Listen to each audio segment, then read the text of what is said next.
Welcome to once again in our nuclear physics series. Today we are going to start our last chapter in our syllabus, that is the name was nuclear forces and nuclear model. First of all, I would like to just introduce what is the articles are introduced in this chapter, because in these chapters the articles was so large due to the mistake of our making by the syllabi. Why? Because we just see here the nuclear forces. In that nuclear forces, the properties and characteristics, in that here one of the hyphen was there, in that the characteristics, the spin dependence of nuclear forces, it is one characters, or the properties, similarly the charge independence and charge symmetry of the nuclear forces. That means these points, which points? Spin dependence of nuclear forces, charge independence and charge symmetry, ये जो तीन point है, ये तीनों के तीनों point A properties के अंदर आ रहे हैं. उसके बाद ये जो elements of two body problems है, ये elements of two body problems है, तो इसकी सिर्फ हमें प्रॉपर्टीज को देखना है, इसके सिर्फ हमें यहाँ पे प्रॉपर्टीज को देखना है. लेकिन जब हम इसकी प्रॉपर्टीज को देखेंगे तो ऑटोमेटिकली ये ड्यूटेरॉन क्या है, ये टू बॉडी प्रॉब्लम्स क्या है, वो हमारी समझ में आ जाएगा. उसके बाद these are the meson theory of nuclear forces, this is one of this important point was here. And in that another, whenever we are going to see the nuclear models, in that nuclear models, the nuclear shell model, in that the nuclear magic number was just important one things. But whenever we are going to see these model, at that time all these topics are included, all these topics are included. Similarly, in the liquid drop model, in that liquid drop model, the assumptions as well as achievements, it is nothing but the advantage, it is nothing but the advantage. ये क्या है? ये advantage है. Okay, तो यहाँ पे भी achievements पूछे गए हैं, उसके बाद यहाँ पर भी अचीवमेंट्स पूछे गए. ये all the achievements is nothing but the our advantages, and failure it is simply called as the disadvantages. okay, तो इसके अंदर कुछ ज़्यादा टॉपिक्स नहीं है, बस जो भी कुछ टॉपिक आएंगे इसके अंदर, वो सब के सब जो टॉपिक है वो टॉपिक थोड़े से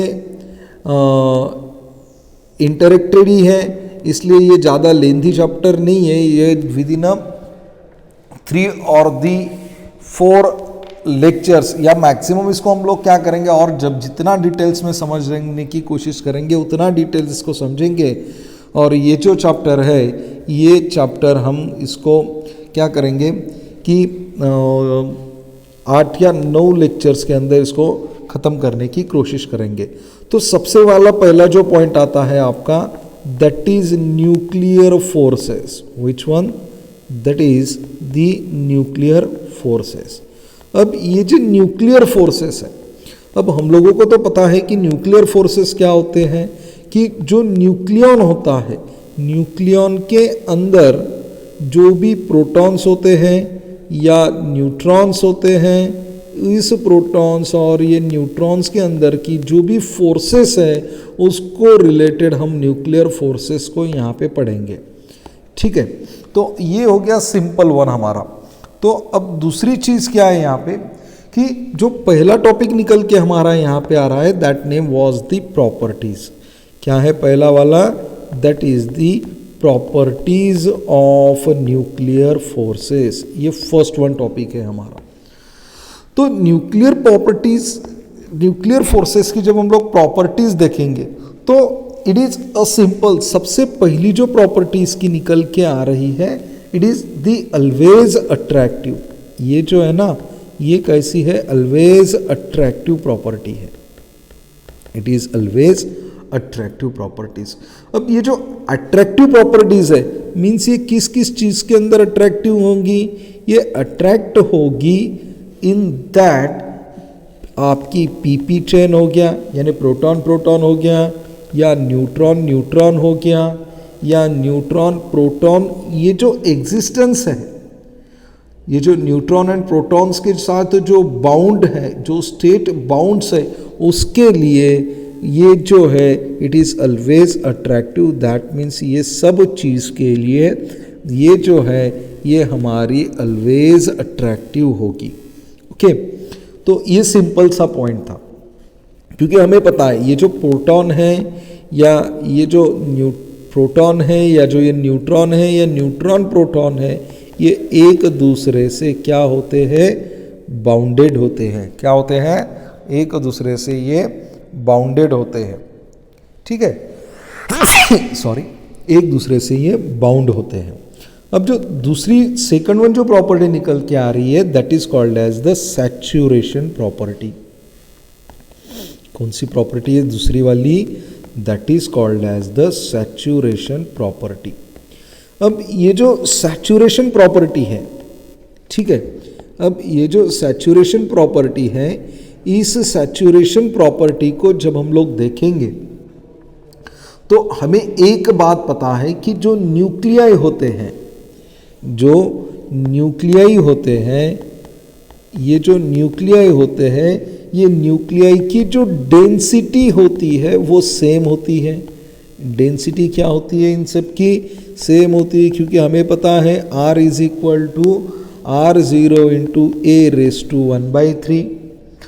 मतलब क्या आ रहा है कि इसकी जो बाइंडिंग एनर्जी पर न्यूक्लियन है, बाइंडिंग एनर्जी पर न्यूक्लियन जो है वो कांस्टेंट है, वो कांस्टेंट है। लेकिन यहाँ पे एक बात ध्यान में रखनी है, यह कब कांस्टेंट होगी, जब A is greater than the 40। A की वैल्यू 40 से कैसी होगी, अगर ज़्यादा होती है तो बाइंडिंग एनर्जी पर न्यूक्लियन आपका क्या होगा, कांस्टेंट होगा। क्या होगा आपका, कांस्टेंट होगा। दैट मीन्स अब ये जो फैक्ट है, ये जो फैक्ट इम्प्लीफाई हो रही है, ऑल दैट रिलेटेड, ये जो फैक्ट हो रही है कौन कौन सी, कि जो न्यूक्लियाई है उसकी डेंसिटी सेम है। क्यों, क्योंकि R की वैल्यू क्या पता है हमें, R is equal to R0 into A⁻⁴। और दूसरी बात कि बाइंडिंग एनर्जी पर न्यूक्लियन, अगर वो जो न्यूक्लियाई है आपका उसका A इज ग्रेटर देन अगर 40 होता है तो वो उसकी वैल्यू कैसी होगी, कांस्टेंट होगी। कैसी होगी उसकी वैल्यू, कांस्टेंट होगी। ठीक है, अब ये तो बात यहाँ पर तक हमें समझ में आ गई। अब ये जो न्यूक्लियर फोर्स है, ये न्यूक्लियर फोर्स ये इस सारे फील्ड को सैचुरेटेड है, इस सब चीज़ के लिए कैसा है, वो सैचुरेट है। इसका मतलब एक सिंपल मैं यहाँ पे लिखता हूँ, that is the nucleons attracts each short, एक मिनट, इसको हम लोगों ने यहाँ पे ऑलरेडी लिखा हुआ है। Okay, look at here, what is this, in that the nucleons attracts each other strongly only they are in the same orbit state। that means अगर सेम ऑर्बिट स्टेट में होते हैं तो न्यूक्लियंस एक दूसरे को क्या करेंगे, स्ट्रांगली अट्रैक्ट करेंगे। क्या करेंगे, स्ट्रांगली अट्रैक्ट करेंगे। ये था हमारा सैचुरेशन प्रॉपर्टी। इसके अंदर सबसे समझने वाली बात कि न्यूक्लियॉन्स की डेंसिटी सेम है, क्योंकि हमें पता है R is equal to R0 into A⁻⁴। Binding energy per nucleons कैसा है, कांस्टेंट है। कब, लेकिन जब A की वैल्यू ग्रेटर देन कितना है, 40 है तब। Third one point, that is alpha particle structure, alpha particle structure. अब ये जो अल्फा पार्टिकल स्ट्रक्चर है, अब ये अल्फा पार्टिकल स्ट्रक्चर की जो प्रॉपर्टीज़ है वो समझने के लिए हमें क्या करना पड़ेगा कि हमें कुछ पॉलीज की प्रिंसिपल्स को समझना पड़ेगा। अब according to that Pauli's principle, Pauli's क्या कहते हैं कि जो दो न्यूट्रॉन होते हैं या दो प्रोटॉन्स होते हैं will be found in the same state. फिर से मैं बता रहा हूं कि पॉलीज प्रिंसिपल क्या कहता है, दो प्रोटॉन है, टू प्रोटॉन है या दो न्यूट्रॉन है, दो प्रोटॉन है या दो न्यूट्रॉन है, they are always found in a same orbit में फाउंड होते हैं। किस में फाउंड होते हैं? सेम ऑर्बिटल स्टेट में, दैट मीन्स सेम ऑर्बिट में भी फाउंड होते हैं ये। तो इसका मतलब क्या है कि जो पॉसिबल फाइंड करेंगे हम फोर न्यूक्लियॉन्स को जो भी हम पॉसिबल फाउंड करेंगे जो कि स्ट्रांगली बाउंडेड होंगे या अल्फा पार्टिकल के स्ट्रक्चर होंगे, that is also be confirmed with the binding energy curve। देखो ये थोड़ा सा अलग लग रहा होगा, मैं इसको और डिटेल्स में आपको समझाता हूँ थोड़ा सा डिटेल में।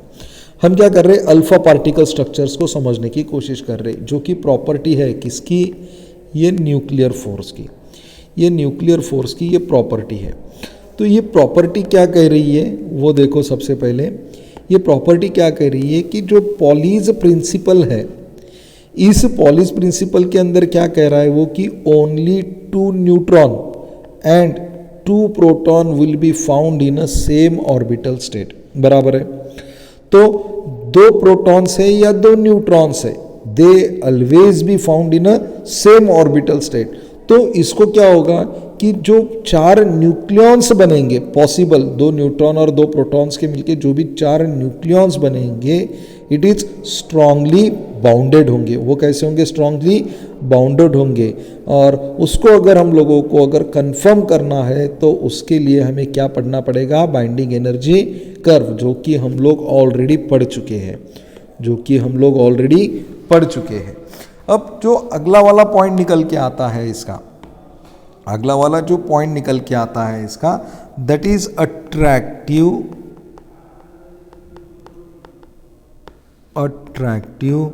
Short range. तो एक तो सिंपल बात है, न्यूक्लियॉन्स है, it is the very very very smallest particles, that means उसकी जो न्यूक्लियर रेंज होगी, जो कि उसकी अट्रैक्टिव जो शॉर्ट रेंज होगी, ऑब्वियसली वो शॉर्ट रेंज के जो भी अट्रैक्टिव रेंज होगी वो कैसी होगी? ऑब्वियसली वो भी शॉर्ट होगी।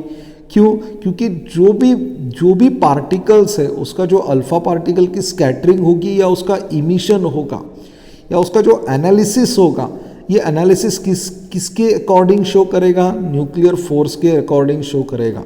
और हमें पता है कि न्यूक्लियर फोर्स कैसे है, एक तो अट्रैक्टिव है और दूसरी बात उसकी रेंज जो होती है, it is a very short range. ये बात यहाँ पे हमें समझनी चाहिए। मतलब इसका जो एनालिसिस है, द एनालिसिस क्या इंडिकेट करता है कि जो न्यूक्लियर फोर्स है, एक तो ये जो फोर्स है, ये फोर्स एक तो स्ट्रांग है, एक तो ये फोर्स कैसा है? स्ट्रांग है, और दूसरा ये कैसा है? शॉर्ट रेंज वाला फोर्स है। कैसा फोर्स है ये? शॉर्ट रेंज वाला ये फोर्स है। तो ये सिंपल बात यहाँ पे समझ में आ रही है कि it is always the attractive short range. Why? Because nuclear force is a strong force and range कैसा है उसका? शॉर्ट रेंज है। लेकिन ये फोर्स इतना स्ट्रांग है कि इसके सामने इलेक्ट्रोस्टैटिक्स जो फोर्स है वो भी कम पड़ेगा, उसकी वैल्यू कैसी होगी? कम होगी। ठीक है, ये था हमारा short attractive force. Okay, next one जो आ रहा है that is called as the charge independence. Charge, 1 minute. Okay, it is charge independence, charge independence. तो ये जो चार्ज इंडिपेंडेंस है, इसके अंदर क्या करेंगे हम लोग, इसको पॉइंट टू पॉइंट समझने की कोशिश करेंगे। ठीक है, यहाँ पे आइए, यहाँ पे देखते हैं। अब इसके अंदर क्या कहा जा रहा है कि जो एटॉमिक मास नंबर है, जो कि हम बताते हैं ए से, ठीक है। अब ये जो एटॉमिक मास नंबर है, this atomic mass number is approximately equal to twice the atomic number of Z. मतलब A is equal to twice of Z, वही तो कह रहा है ना, twice of atomic number Z for the light and intermediate nuclei. मतलब क्या आ रहा है यहाँ पे, simple A is equal to twice Z है, A इज इक्वल टू क्या है, ट्वाइस Z है। मतलब ये क्या शो कर रहा है हमें कि जो न्यूक्लिया है, लाइट न्यूक्लिया जो प्रीफर कर रहे हैं ऑड न्यूक्लियॉन्स को, उसका जो पेयर है वो पेयर होगा NP पेयर। कौन सा पेयर होगा, NP पेयर। जो भी पेयर होगा ऑड न्यूक्लियॉन्स का जो पेयर होगा वो कैसा होगा, सिंपल NP पेयर होगा। That means the strong interaction होगा, किस किस में स्ट्रॉन्ग इंटरेक्शन होगा, न्यूट्रॉन और प्रोटॉन के भीतर। ठीक है, अब और आगे क्या बता रहा है ये कि जो न्यूट्रॉन है excess in heavy nuclei confirms that the NN force is attractive. NN force कैसा है, अट्रैक्टिव है। कहाँ पर, जब न्यूट्रॉन एक्सेस होगा हेवी न्यूक्लियॉन्स को, और वो कंफर्म करेगा कि यहाँ का जो फोर्स है NN फोर्स वो कैसा होगा, अट्रैक्टिव होगा, but it is sufficiently attractive to lead the stable DI neutron. ठीक है, अब ये तो सिंपल हो गया, इसको कुछ ज़्यादा इंपॉर्टेंस नहीं है। ये बात यहाँ पे इजीली आपको और एक अच्छी तरह से एक्सप्लेन करके बताता हूँ मैं यहाँ पे, कि हमने क्या कहा था, जो एटॉमिक मास नंबर है A इज इक्वल टू क्या है हमारा, ये ट्वाइस Z है, बराबर है। इसका मतलब जो लाइट न्यूक्लियाई, ये क्या प्रीफर कर रहा है, जो लाइट न्यूक्लियाई है, जो लाइट न्यूक्लियाई है वो क्या प्रीफर कर रहा है, ये it prefer to odd nucleons, to odd nucleons. इस कंडीशन में वो क्या है, ऑड न्यूक्लियॉन्स, मतलब पेयर कौन सा आएगा, NP पेयर आएगा, क्योंकि न्यूक्लियॉन्स कैसे है, ऑड है। अगर इसके न्यूट्रॉन एक्सेस होते हैं, न्यूट्रॉन क्या होते हैं, अगर इसके एक्सेस होते हैं, तो इस कंडीशन में जो फोर्स होगा वो फोर्स आपका अट्रैक्टिव होगा, और उसका जो पेयर निकल के आएगा वो होगा NN पेयर। कौन सा होगा, NN पेयर। अब जो एक्सपेरिमेंट्स इन्वॉल्व किए गए थे स्कैटरिंग्स को लेकर, प्रोटॉन फ्रॉम न्यूट्रॉन के रिलेटेड, मतलब क्या स्कैटरिंग की गई थी प्रोटॉन फ्रॉम न्यूट्रॉन्स, तो वो भी यही इंडिकेट कर रहा था कि जो चार्ज है वो चार्ज इसके ऊपर का कैसा है, इंडिपेंडेंट है। कैसा है, इंडिपेंडेंट है। अब जो भी कुछ अप्रोक्सीमेशन आया उसके अंदर क्या बताया गया कि N' जो है वो नियरली P' है, वो नियरली N' है। दैट मीन्स ये जो भी फोर्सेस है वो कैसे, एज चार्ज इंडिपेंडेंट है। कैसे है, चार्ज इंडिपेंडेंट है। मतलब यहाँ पे सिंपल बात है कि जो भी न्यूक्लियर फोर्सेस है इट इज चार्ज इंडिपेंडेंट। कैसे है वो, चार्ज इंडिपेंडेंट है। ये बात यहाँ पे ध्यान रखिए, फिर से बताता हूँ, ये मोस्ट इंपॉर्टेंट है। क्या बताया गया था कि एटॉमिक मास नंबर A जो है it is approximately equal to the twice of the atomic of Z। ठीक है, फिर उसके बाद prefer to odd number, odd आ गया तो NP पेयर आएगा, और अगर स्ट्रॉन्ग अट्रैक्टिव फोर्स कहेगा तो NN आएगा, जो कि एक्सेस करेगा न्यूट्रॉन्स को लेकर। ठीक है, तो ये था आपका यहाँ पे चार्ज इंडिपेंडेंस। ठीक है, अब जो लास्ट वन पॉइंट निकल के आ रहा है that is called as the shape potential. Last one कौन सा है वो, that is shape potential. Shape potential. अब ये जो शेप पोटेंशियल है दैट इज सिंपली क्या है कि जो न्यूक्लियर इंटरैक्शन है, ये जो न्यूक्लियर इंटरैक्शंस है do not extend to very large distance, very large distance तक ये न्यूक्लियर इंटरैक्शन नहीं हो पाएगा, क्योंकि जो न्यूक्लियर रेडियस है it is nothing but the 1/r⁻n, और r जो है आपका it is very very very greater than the 1 है। So it is a simple character जो कि प्रॉब्लम सॉल्व करने के लिए हमें इम्पॉर्टेंट है। So it is not too necessary explain all the concept related to that the shape of potential. So guys, it is all about the properties, characteristics of the nuclear forces. So please take the screenshot of these notes, first one and another one, this one. So guys, please take down the screenshot, and I think it's a very easy topics. That is first one. For just to recap that, it is the first one, that is it is always attractive, saturation properties, alpha particle structure, that is attractive short range, charge independence, shape of potentials. So guys, here I think we will stop here, and in our next lecture we are going to see that is the properties of deuterons, that means two body problems. So thank you.